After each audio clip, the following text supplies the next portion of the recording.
कांग्रेस नेता पवन खेड़ा का हल्ला बोल। कौन है बीजेपी के दो बड़े जासूस? पेगासस के बाद किसका किया जिक्र? कितने बड़े घोटाले का किया खुलासा? तो दो जासूस नाम की एक पिक्चर थी जिसका एक गाना था, दो जासूस करें महसूस कि दुनिया बड़ी खराब है।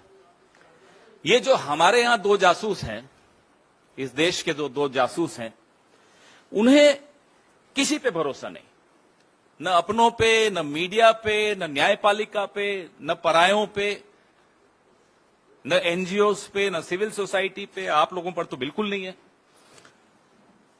और इनका दोनों का जब ये अपने राज्य में थे तो वहां की पुलिस को जासूसी में किस तरह से उपयोग उसका करते थे, ये एक ट्रैक रिकॉर्ड रहा है, आप सबके सामने है, उसको दोहराना अच्छा नहीं है। अभी पूरे खुफिया तंत्र, राज्य के खुफिया तंत्र को कैसे इस्तेमाल करते थे जासूसी में, वो आप सबको मालूम है।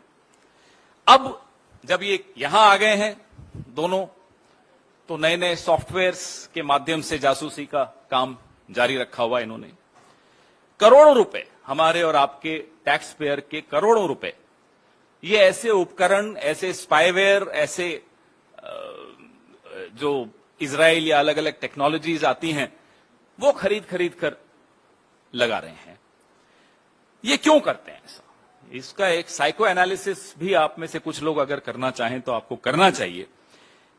क्योंकि जो शहंशाह हैं, जो उन्होंने एक बड़ा सा महल बनाया है भय और झूठ की, जिसमें नींव है जिस महल की, वो बड़ा खोखला महल है।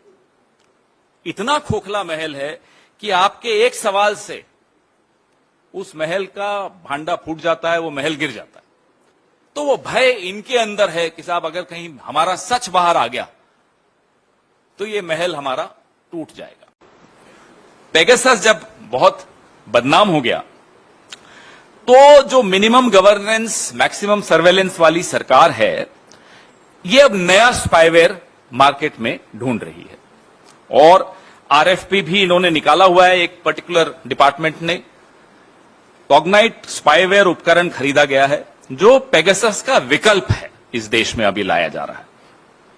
और पेगासस की जो प्रणाली है उसकी तुलना में इसका प्रोफाइल इतना हाई प्रोफाइल नहीं है कि जिसके बारे में बहुत चर्चा हो गई हो देश में या विश्व में।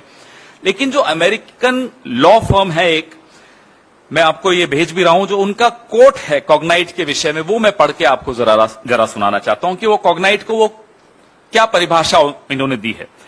कॉग्नाइट ने नियमित रूप से दुनिया भर के पत्रकारों, सबसे पहले आप ही लोगों का नाम आ रहा है, हम तो बाद में आएंगे, असंतुष्टों, सत्तावादी शासन के आलोचकों, विपक्ष के परिवारों और मानवाधिकार कार्यकर्ताओं को उनकी जानकारी के बिना निशाना बनाया और इन लोगों से जानकारी हासिल करने के लिए हेरफेर करके या उनके उपकरणों और खातों से समझौता करके उनके बारे में खुफिया जानकारी एकत्र की। ये जो साहब नया उपकरण खरीद रहे हैं, स्पाईवेयर खरीद रहे हैं, उसके बारे में अमेरिकन लॉ सेंटर, एक लॉ कंपनी है, वो क्या कहती है, मैंने आपको पढ़ के सुनाया।